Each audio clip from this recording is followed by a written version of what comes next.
Hi guys, आज हम पढ़ने वाले हैं चैप्टर नंबर 2 के कंक्रीट टेक्नोलॉजी के चैप्टर नंबर 2 फ्रेश कंक्रीट। ठीक है, जिसमें उसमें नेक्स्ट जो लेक्चर हमारा है वो है प्रोडक्शन ऑफ कंक्रीट। तो देखो, प्रोडक्शन ऑफ कंक्रीट के लिए डिफरेंट वेरियस स्टेजेस हैं to manufacture of good quality of concrete. तो पहला क्या है? बैचिंग। ठीक है, पहला जो फर्स्ट पॉइंट है वो क्या है? बैचिंग और मेजरमेंट ऑफ मटेरियल्स का मेजरमेंट। ठीक है, फिर उसके बाद से मिक्सिंग है, ट्रांसपोर्टिंग है, प्लेसिंग है, कॉम्पैक्टिंग है, फिनिशिंग है, एंड क्यूरिंग है। ये सारा हमारा स्टेप है। ठीक है, जो स्टेज है जो जिसके अकॉर्डिंग में पूरा का पूरा जो starting materials to hard and concrete तक हम ये स्टेप पहुंचते हैं। ठीक है, तो उसको एक एक पॉइंट को हम अच्छे से समझते चलते हैं। ठीक है, समझते चलते पहला हमारा क्या था? बैचिंग ऑफ और मेजरमेंट ऑफ मटेरियल। ठीक है, तो बैचिंग करना मतलब क्या होता है कि the proper and accurate measurement of all the material use in the manufacturer of concrete is essential to ensure uniformity of proportion and aggregate grading in successive batches. ठीक है, मेजरमेंट ऑफ मटेरियल का meaning ही हुआ simple सा कि हमें जो proportion में कंक्रीट बनाना है उस प्रोपोर्शन के लिए मेरा सीमेंट कितना होना चाहिए, एग्रीगेट कितना होना चाहिए, सैंड कितना होनी चाहिए, वाटर कितना होनी चाहिए, इसी को कलेक्शन को ही बोला जाता है बैचिंग। ठीक है, समझ में आया? अब देखो, बैचिंग जो होता है वो दो मेथड से होता है। एक होता है by volume batching and weigh batching. ठीक है, by volume and weigh batching होता है। तो बाय वॉल्यूम बैचिंग होती है वो क्या होता है? Volume of batching is not a good method for proportioning the material. ठीक है, बैचिंग गुड मेथड नहीं होता है प्रोपोर्शनिंग ऑफ मटेरियल के लिए, बट अगर कोई स्मॉल साइट है, स्मॉल कंस्ट्रक्शन है, उसके लिए चल जाता है। ठीक है, नेक्स्ट क्या है? Volume of most sand in a loose condition weight much less than the same volume of the dry compacted sand. Volume of batching is normally adopted for the unimportant concrete or for small jobs, even though measurement by weight is preferably wherever possible. और उसके लिए हम क्या provide करते हैं? Gauge box होता है। Gauge box are use for measuring the fine and coarse aggregate. Gauge box मतलब एक वॉल्यूम टाइप में बनाया रहता है जिसका हाइट हम 35 सेंटीमीटर और जो विड्थ है वो 30 सेंटीमीटर एंड 33.3 सेंटीमीटर हम उसका लेंथ रखते हैं। जो ये गेज बॉक्स बोलता है उसको हम फार्मा भी बोलते हैं। ठीक है, क्या बोलते हैं? फार्मा बोलते हैं। ठीक है, उस फार्मा से हम सीमेंट, सैंड और एग्रीगेट मेजरमेंट कर लेते हैं। ठीक है, स्मॉल कंस्ट्रक्शन के लिए सिंपल सा है कि स्मॉल कंस्ट्रक्शन के लिए बैचिंग बाय वॉल्यूम कर सकते हैं, बट बिग हाई-राइज बिल्डिंग है तो उसके कंस्ट्रक्शन के लिए हम बाय वेट बैचिंग करते हैं। तो बाय वेट देख लेते हैं। Batching by weight is preferably to volume batching as it's more accurate and leads to more uniform proportioning and quality of concrete. It does not have the uncertainties associated with the bulking and non-uniform filling of the gauge box associated with the volume of batching. Okay, for all important works only weight batching should be adopted. Okay, तो अगर कोई भी important अगर site है तो उसके लिए हमारा वेट वाला मेथड ही सबसे बेटर होता है। तो सेकंड हमने क्या पढ़ा था? सेकेंड हमने पढ़ा था कि मिक्सिंग ऑफ कंक्रीट। ठीक है, तो मिक्सिंग ऑफ कंक्रीट के बारे में हम देख लेते हैं। तो the main aim of mixing of concrete is to produce a homogeneous consistent and uniform colour concrete. ठीक है, कि हमारा एक प्रॉपर तरीके से मिक्स हो जाए जिससे कि हमारा होमोजेनियस हो जाए। होमोजेनियस का मतलब अगर उसको मैं मिक्स कर रहा हूं तो एक कलर में हो जाए। ठीक है, यूनिफॉर्म में हो जाए। ओके, पूरा मतलब प्रॉपर तरीके से मिक्स हो जाए। अब वो कैसे होगा? दो तरीके से होता है, हैंड मिक्सिंग और machine mixing. Hand mixing and machine mixing. देखो, हैंड मिक्सिंग में जब भी हम करने वाले होते हैं जिसमें फावड़े या बेलचा यूज करके हम हैंड मिक्सिंग करते हैं तो उसमें ये थोड़ा सा दिक्कत आती है कि उसमें ज्यादा अमाउंट में हमारा जो मटेरियल है वो वेस्ट होता है। ठीक है, ज्यादा मात्रा में हमारा जो मटेरियल है वो क्या होता है? वेस्ट होता है। और हैंड मिक्सिंग स्मॉल प्रोजेक्ट के लिए किया जाता है, स्मॉल जॉब्स के लिए किया जाता है, जिसमें हम सॉवेल्स का यूज करते हैं, ठीक है। और 10% हम ज्यादा ही, जो भी मटेरियल है वो 10% ज्यादा ही यूज करते हैं, क्योंकि हम कुछ 10% मटेरियल तो वेस्ट ही हो जाता है, इसलिए हम 10% ज्यादा यूज करते हैं, ठीक है।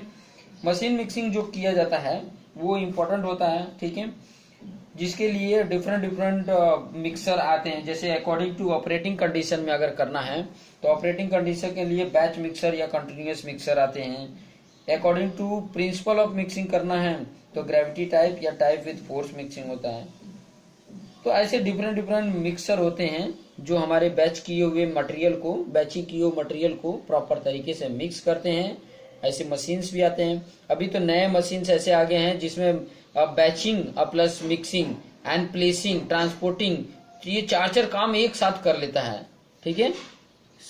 चार काम जो है एक साथ ये कर लेता है। तो ऐसे भी बहुत सारे इक्विपमेंट आ रहे हैं, मशीन्स आ रहे हैं, जिसमें बैचिंग भी कर ले रहा है, मिक्सिंग भी कर रहा है, प्लेसिंग भी, ट्रांसपोर्ट भी कर रहा है, प्लेसिंग भी कर रहा है। तो ये है, ठीक है।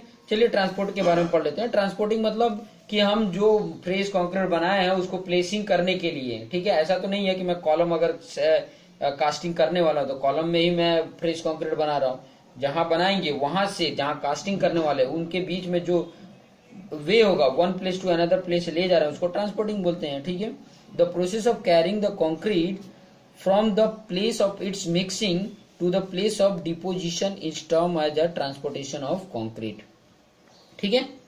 जो वे होता है उसी को बोला जाता है ट्रांसपोर्टेशन ऑफ कंक्रीट। अब the concrete is to be fulfilled during the transportation of concrete, क्या क्या है। Concrete delivered at the point of placing should be uniform and proper consistency होनी चाहिए। No segregation in the concrete, no excessive drying and stiffness of the concrete, ठीक है। The process of mixing, transporting, placing and compacting concrete should not take more than 90 minute in any case.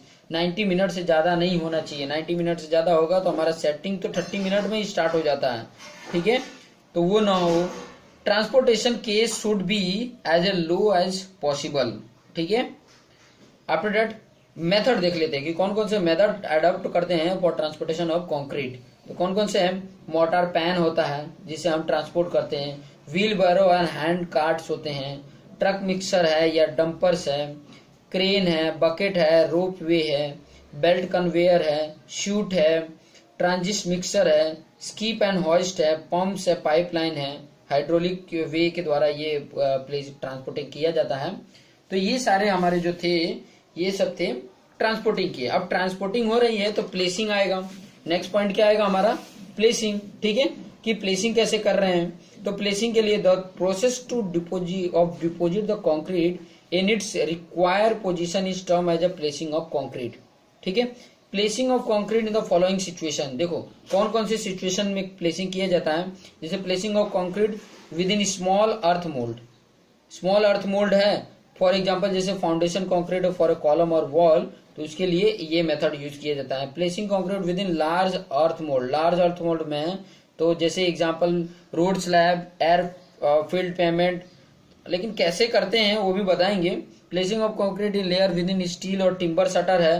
तो ऐसे कौन से हैं, मास concrete इन dam construction हुआ, चाहे अब्यूटमेंट या पायर्स हुए, चाहे raft for high rise building हुआ, तो वहां पे उसकी प्लेसिंग इस तरह से किए जाते हैं, लेयर में किए जाते हैं। Placing concrete with normal formwork, जैसे नॉर्मल फॉर्मवर्क हो, जैसे स्लैब बीम कॉलम है तो उसके लिए कैसे प्लेसिंग किया जाता है। Placing concrete in under water, under water अगर मुझे प्लेसिंग करनी है तो उसके लिए क्या क्या मेथड होते हैं उसके बारे में हम आगे देखते जाएंगे, ठीक है। देखो पहला जो है precaution to be taken while placing concrete. तो प्रिकॉशन क्या क्या है, ठीक है, वो ध्यान रखने कि अगर मैं placing concrete with in small earth mould में करना चाहता हूँ, जो क्या होता है foundation concrete for column and walls है, तो उसके लिए मुझे क्या प्रिकॉशन ध्यान में रखना है। Before placing the concrete in the foundation all the loose earth must be remove from the bed, ठीक है। जो लूज मटेरियल होते हैं उसको निकाल दे, जो बेड जहां पर भी हम फाउंडेशन में अगर करने वाले हैं तो वहां पे जो लूज मटेरियल उसको निकाल दें, ठीक है।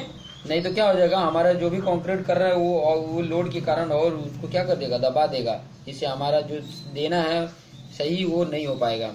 Any root of tree passing through the foundation trench must be cut, charred और टॉर्ड इफेक्टिवली, ठीक है। जो रूट होते हैं ट्रीज के उसको निकाल देना, नहीं तो क्या हो जाएगा, वो जैसे जैसे इंक्रीज करेगा रूट वैसे वैसे हमारे कंक्रीट की जो स्ट्रेंथ है वो क्रैकिंग्स आने चालू हो जाते हैं। The surface of the earth if dry must be made wet by sprinkling water, ठीक है।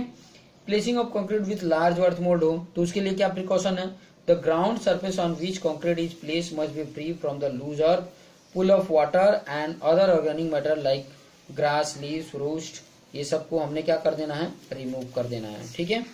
फिर नेक्स्ट पॉइंट आ जाता है, नेक्स्ट पॉइंट को हम देख लेते हैं कि placing of concrete in layer steel और टिम्बर शटर, तो इसके लिए क्या है, in case of massive concrete works concrete is layered in thick layer, thick layer में हमने क्या कर देना है, लेड कर देना है।